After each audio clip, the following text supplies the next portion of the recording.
નમસ્કાર વિદ્યાર્થી મિત્રો, આજે આપણે CH 101 ની અંદર આગળ અભ્યાસ કરીશું.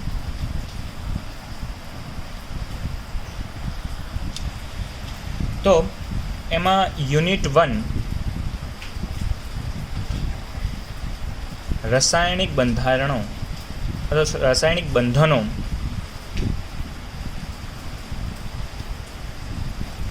વિશે પ્રાઇમરી ખ્યાલ આપણે ગઈ વખતે લઈ ગયા.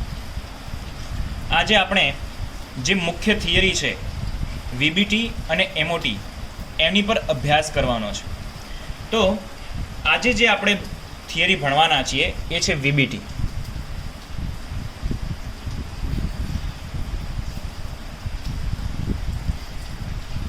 વીબીટી એટલે વેલેન્સ બોન્ડ થિયરી. એને ગુજરાતીમાં કહેવાય સંયોજકતા બંધનવાદ. તો ઈસવીસન 1927 ત્યારે હિટલર અને લંડન નામના વૈજ્ઞાનિકોએ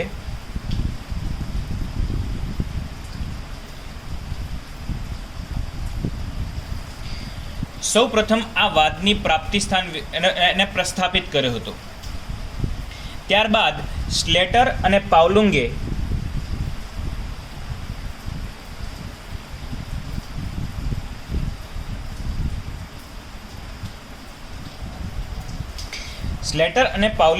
તેનું વિસ્તૃતીકરણ કર્યું હતું. તો હવે અહીંયા આગળ જે પણ વૈજ્ઞાનિકોના નામ કે ઈસવીસન જે આપણે ભણીએ છીએ એ તમારે યાદ રાખવા કેમ જરૂરી છે સમજો. કે ભાઈ અત્યારે જે મહામારી ચાલે છે એના અંતર્ગત ઓનલાઈન એક્ઝામ લેવાનું ચલણ છે. તો બની શકે કે નેક્સ્ટ જ્યારે તમારી એક્ઝામ લેવાય ત્યારે એ એક્ઝામની અંદર જો ઓનલાઈન એક્ઝામ લેવાય અને MCQ ટાઈપની એક્ઝામ લેવાય તો તમને આવા શોર્ટ ક્વેશ્ચન પૂછાઈ શકે છે. એટલા માટે વૈજ્ઞાનિકોના નામ, ઈસવીસન, આ દરેક વસ્તુ ઉપર તમારે ધ્યાન દેવું. તો સૌપ્રથમ આને પ્રસ્થાપિત કોને કર્યો હતો? હિટલર અને લંડને. એના બાદ વિસ્તૃતીકરણ કોને કર્યું? તો સ્લેટર અને પાઉલિંગે. તથા છેલ્લે ગિલેસ્પી અને નાયહેમ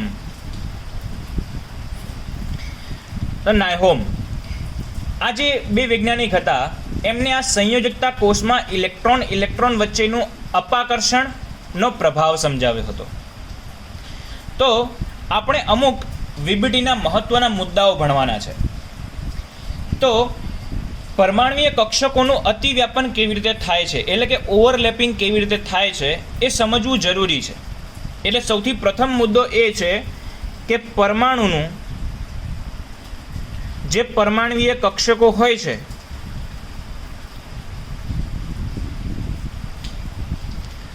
નું અતિવ્યાપન કેવી રીતે થાય છે.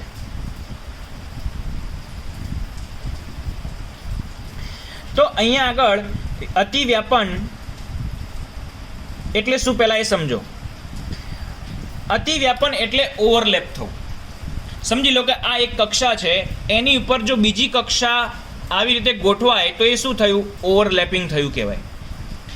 તો અહીંયા આગળ મહત્વના મુદ્દાની અંદર પ્રથમ મુદ્દો છે અણુમાં જોડાતા પરમાણુઓની પરમાણ્વીય કક્ષકો કેન્દ્રીય આકર્ષણ દ્વારા નજીક આવીને એકબીજા સાથે અતિવ્યાપન કરે છે. તો સમજી લો કોઈ અણુ છે. અણુ હોય એટલે કે બે કરતાં વધારે પરમાણુઓ હોય. તો એમાં જે પરમાણુ રહેલા હશે એ એકબીજાથી બંધ બનાવીને જોડાયેલા હશે.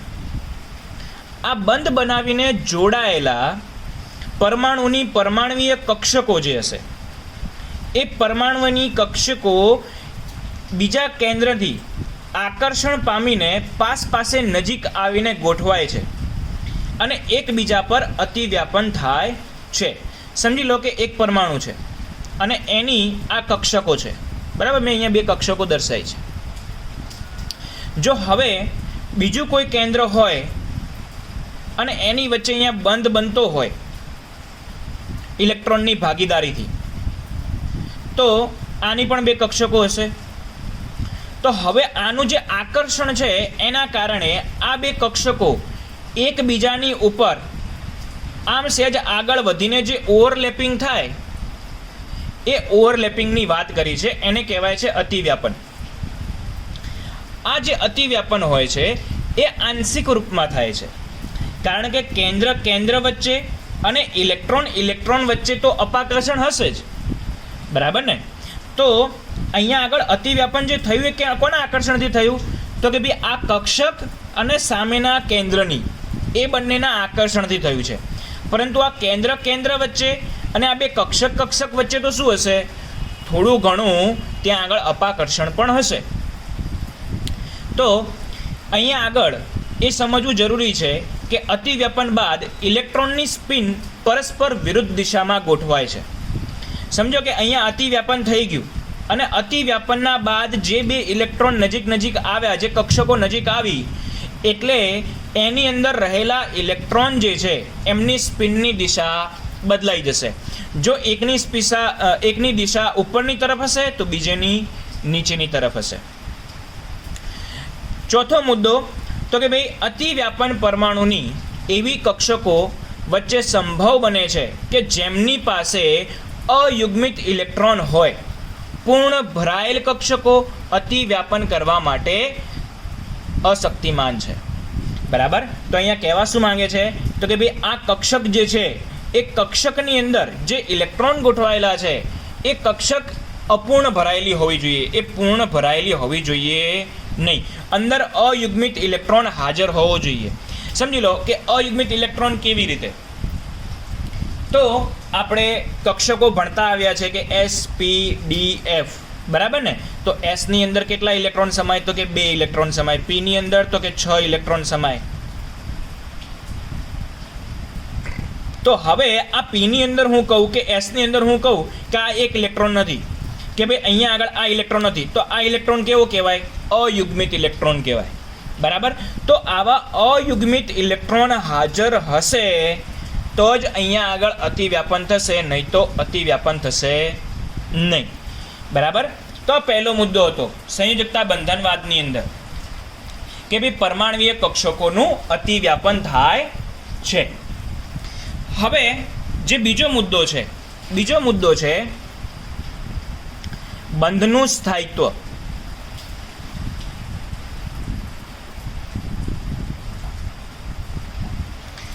બંધ કેવી રીતે સ્થાયિત્વ પામે છે? તો કે પરમાણ્વીય કક્ષકો અતિવ્યાપનથી પ્રણાલીની સ્થિતિ ઉર્જાની અંદર ઘટાડો કરે છે, એટલે કે ઉર્જા મુક્ત કરે છે, અમુક ઉર્જાને ખોઈ દે છે. તો અલગ અલગ પરમાણુની સરખામણીએ એ વધારે સ્થાયી બને છે. સમજી લો કે એક પરમાણુ છે એ અલગ છે, બીજો પરમાણુ છે એ અલગ છે. તો હવે આ બંને એકબીજાથી જોડાયેલા નથી અને એમની અમુક ઉર્જા હશે, પરંતુ જ્યારે આ બંનેને જોડવામાં આવે, જેવી રીતે અહીંયા જોડાઈ ગયા છે અને એના પછી અહીંયા ઓવરલેપિંગ થાય, આ ઓવરલેપિંગના કારણે એ અમુક ઉર્જાને મુક્ત કરશે પોતાનામાંથી. અને એ મુક્ત થયેલ ઉર્જાની સરખામણી આ સાદો જે ખુલ્લો એક પરમાણુ હોય એની સાથે કરવામાં આવે તો કે ભાઈ અહીંયા આગળ ઉર્જા વધારે હતી, અહીંયા એટલી ઓછી થઈ ગઈ. એટલા માટે આવા ઓવરલેપિંગની અંદર બંધનું સ્થાયિત્વ વધે છે. પરમાણ્વીય કક્ષકોના અતિવ્યાપનના પરિણામે પ્રતિ મોલ દીઠ મુક્ત થતી ઉર્જાની માત્રાને બંધન ઉર્જા કહે છે. શું કહે છે? બંધન ઉર્જા. એટલે કે ભાઈ આ બંને વચ્ચે બંધ બનવા માટે જેટલી પણ ઉર્જા વપરાઈ ગઈ, બરાબર, એટલી ઓછી થઈ ગઈ, એટલા વધારે સ્થાયી થઈ ગયા. અને એ જે ઉર્જા છૂટી પડીને એને આપણે શું કહીએ છીએ? બંધન ઉર્જા કહીએ છીએ. અને એના કારણે પ્રણાલી જે છે, તો કે જે પણ આપણો અણુ છે એ સ્થાયિત્વ પ્રાપ્ત કરે છે. તો અતિવ્યાપન જેટલું વધારે હશે બંધ તેટલો જ મજબૂત બનશે, બરાબર. બંધ કેમ મજબૂત બને? સમજો કે અતિવ્યાપન ક્યારે થાય? જ્યારે નજીક આવે એટલે બંધ કેવું હોય? મજબૂત હોય, બરાબર. તો કે બંધ મજબૂત છે એટલે અતિવ્યાપન વધ્યું હશે. તો અતિવ્યાપન વધારે તો અહીંયા આગળ બંધ કેવો હશે? મજબૂત દેખવા મળશે, કારણ કે જેટલું અતિવ્યાપન વધારે એટલી ઉર્જા ગુમાવશે, અને જેટલી વધારે ઉર્જા ગુમાવે એટલો વધારે સ્થાયી બને. ચલો, એના બાદ જે ટોપિક છે એ છે બંધ અંતર અથવા તો બંધ લંબાઈ.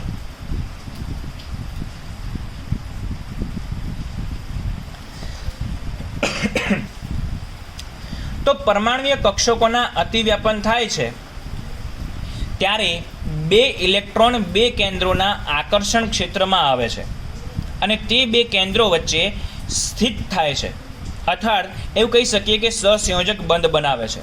મતલબ કે આ જે એક પરમાણુ છે એનો એક ઇલેક્ટ્રોન આવશે, સામે આનો એક ઇલેક્ટ્રોન આવશે, અને એ બંનેની ભાગીદારીથી જે બંધ બને છે એને આપણે શું કહીએ છીએ?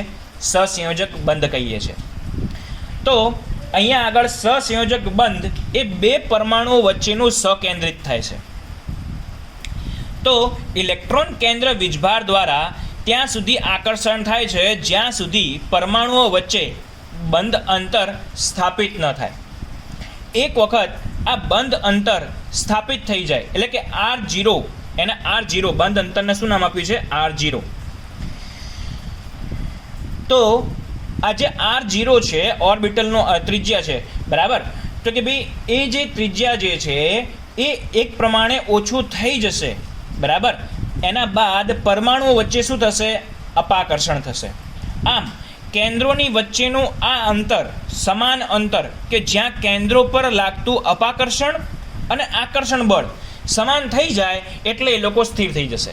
એના પછી વધારે નજીક આવશે નહીં અને દૂર પણ જશે નહીં. જ્યાં સુધી આકર્ષણ બળ હશે ત્યાં સુધી આ પરમાણુ આ કેન્દ્રથી નજીક જતો જશે અને આ પરમાણુ પણ એટલો નજીક આવશે.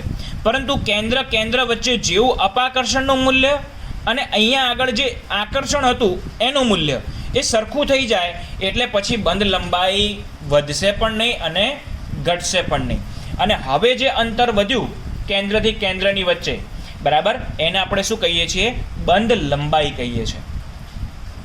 તો આ અંતર બંને પરમાણુનું પરમાણ્વીય કક્ષકોનું મહત્તમ અતિવ્યાપન ધરાવે છે એવું આપણે કહી શકીએ.